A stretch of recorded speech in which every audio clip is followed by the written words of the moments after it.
A budget nationwide survey has shown that 20 states in Nigeria owe workers and pensioners salaries and entitlements ranging from 1 to 36 months. But on the flip side, the Nigerian lawmakers have now allocated 23.7 billion naira as severance gratuity for outgoing lawmakers of the National Assembly. The sum will also cover allowances for incoming legislators, their aides, funds for National Assembly induction and inauguration of the Night Assembly. Joining me, or rather still with me in the studio, is Najib Bello. Thank you for staying. And of course, Martin Lumba. Both of them are public affairs analysts. Okay.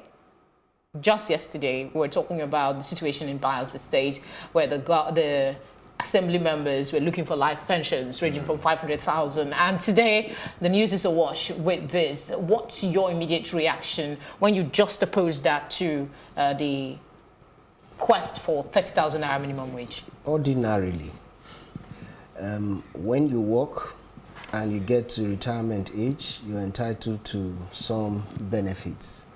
But I wouldn't say that a legislature or a legislator, having served for 4 years, maybe in the first instance, is entitled to pension or entitled to gratuity. I wouldn't say so, especially because what they earn while in service is so huge, it calls for concern.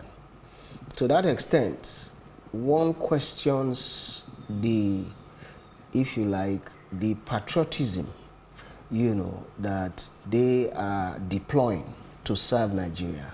It is in doubt. It is really in doubt, and it is unfortunate. Well, if it's a contributory pension, if they had been contributing maybe 10 million per annum, then maybe it's worth, maybe it's yes, based on that calculation. 4 years, they've been contributing maybe 10 million every month, perhaps. I heard their salary is almost 30 to 40 million. That's just an assumption anyway. But if they've been contributing such huge amounts, then they should get what they demand. But then, when you've not contributed any pension, and you just want the state to give you, let's say for the state, for this Bayelsans, for instance, we're asking up to 500,000 monthly payment for life. Now, when they look, to show you how inconsiderate this is, they're looking at it from their own point of view as the current lawmakers. Now, when you pass that law, that means every group of lawmakers every 4 years will be paid about 500,000. Yeah, that's exactly what what's his name now, Goje, was saying, that the reason the amount is so huge is because it comes only 4 years, every 4 years, yeah. So by the time we've run perhaps 40 years, you have about 10 group of people you would be paying 500,000 naira each for life. So how do you pay salaries? How do you build infrastructure? How do you do anything when you have this crowd? So it's not like it's a one-person thing. Maybe, there is a guy who went to travel to the moon, and you say, okay, 500,000 for life. You're talking about a group of people.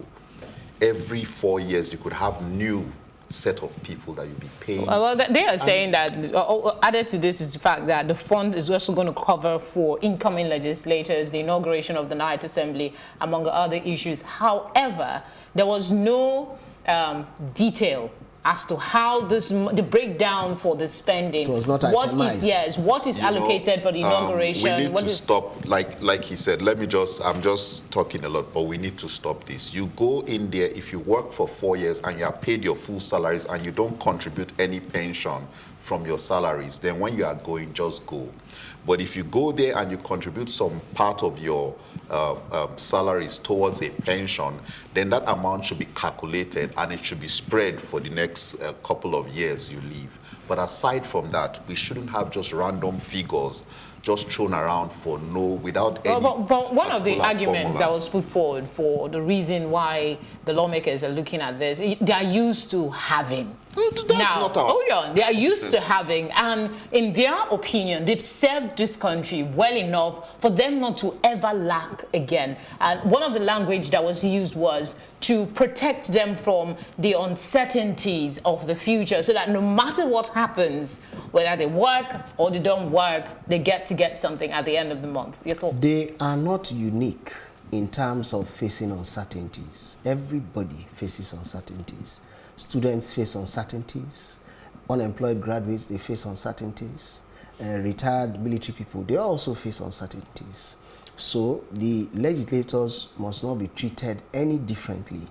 Like I said earlier, I doubt their commitment to Nigeria, because at this point in time, you can see that so many states cannot pay salaries. You can see that, you know, the opportunity cost of using 23.7 billion, you know, on the east-west roads, for instance, it would have made a lot of difference. It would save people from banditry, so to say, because even the Port Harcourt axis, Elele to Bayelsa, is also a conflagration point. Then you look at the Kaduna-Abuja highway, there is also a challenge there, and so on and so forth. Our military, they need kits and so on and so forth. So I want to say that if a person like maybe Pastor Tunde Bakare was able to go for the national conference and he said, you know what, I'm comfortable, I don't have to be paid to do this. That is the kind of example we should be emphasizing. Serve the country. When you serve, you make sacrifice.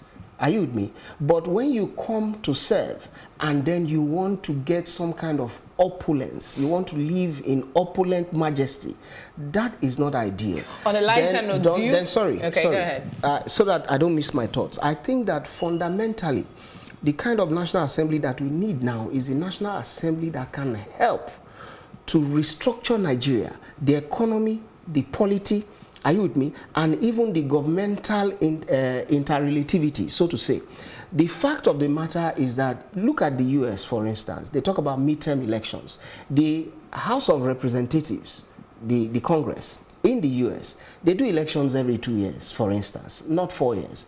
Whereas the Senate, they are there for 6 years. Now the executive comes in for 4 years. All of these things are supposed to achieve some check so that nobody abuses power or takes privilege on undue advantage of the system.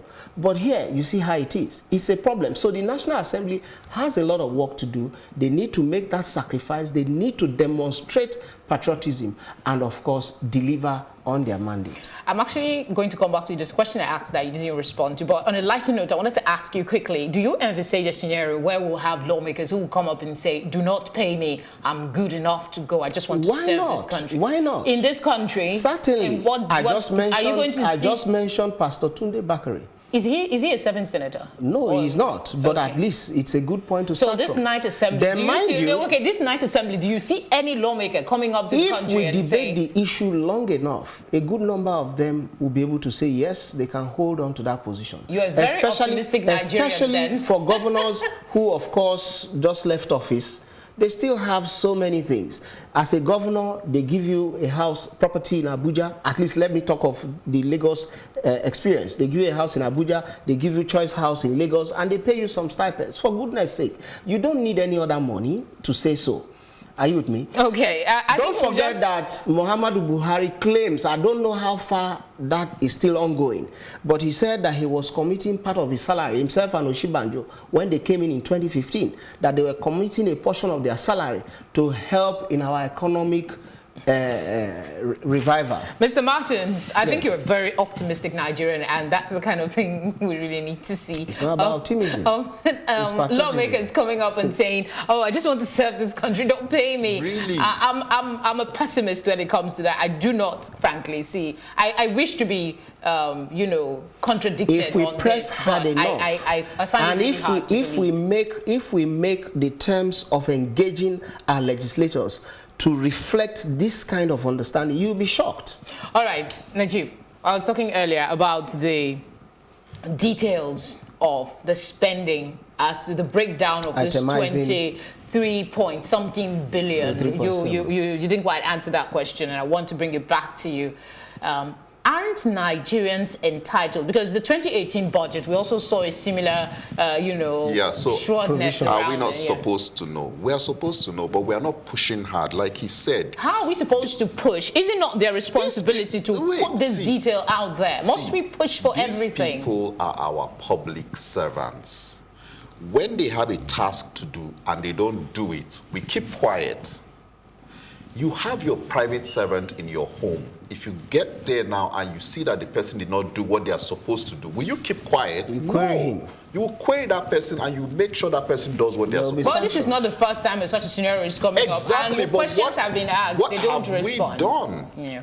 You know, there's a case of Zainab that is in Saudi Arabia. Look at the pressure Nigerians are putting in to make sure that girl does not die. And government has taken... But to be fair to Nigerians, Najib, to be fair to Nigerians, we do speak up. But there's a difference between when you agitate and when the people that are responsible are responsive to those demands. He said if we push hard enough, this is our country. These are public servants that are not doing what they are supposed to do. Your public servant cannot tell you, I want to cook egusi soup, bring 10,000 naira. And you just take the 10,000 naira, give him, then he gives you one watery plate of soup.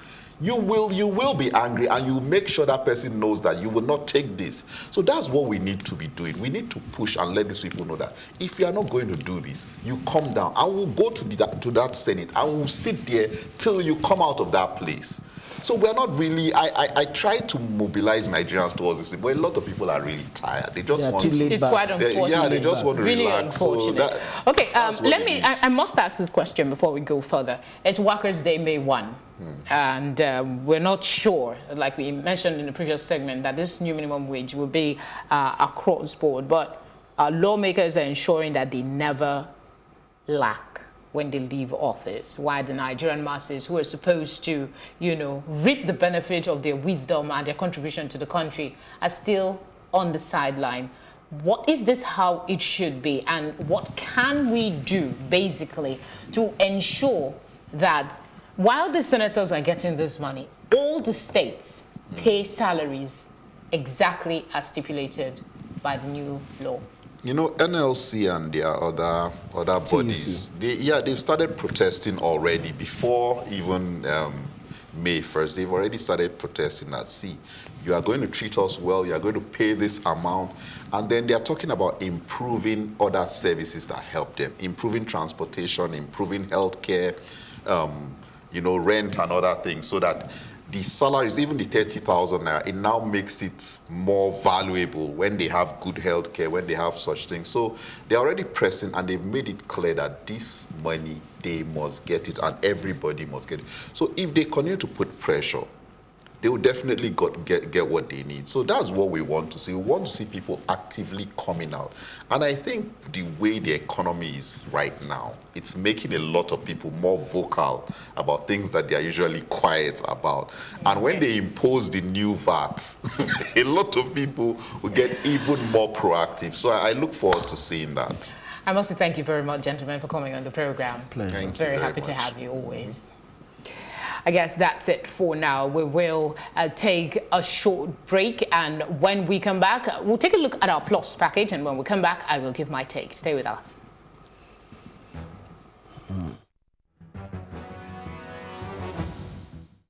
The Nigerian Labour Congress, NLC, has warned employers of labour to shun any attempts aimed at disregarding the newly signed national minimum wage.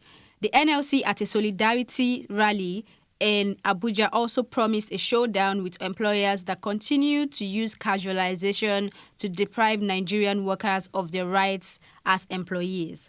The NLC further called for better working conditions for workers both in the private and public sector. We call on all employers of labor to quickly commence the implementation of the new national minimum wage of 30,000 naira.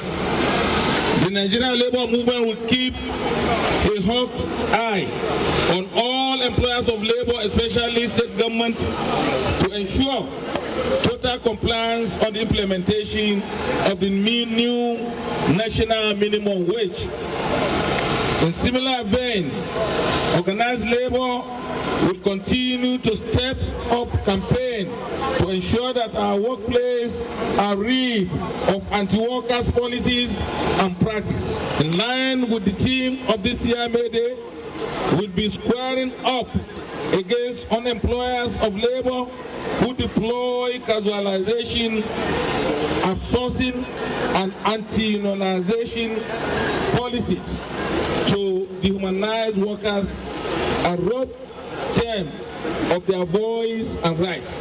We will dare you, we will win you. On May Day, we call on all workers, even those who are holed up behind the offices now, to come out and celebrate the workers' achievements and also canvass for policies going forward that will benefit workers.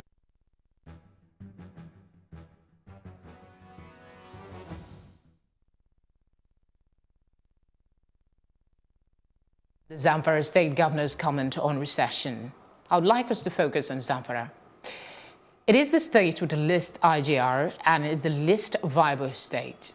In 2018 National Examination Council results, Zamfara State recorded the worst result. Only 24 out of 186 candidates obtained 5 credits and above. This governor, Abdulaziz Yari, is the very one who is the harbinger to announce that there is a likely recession to be, he says.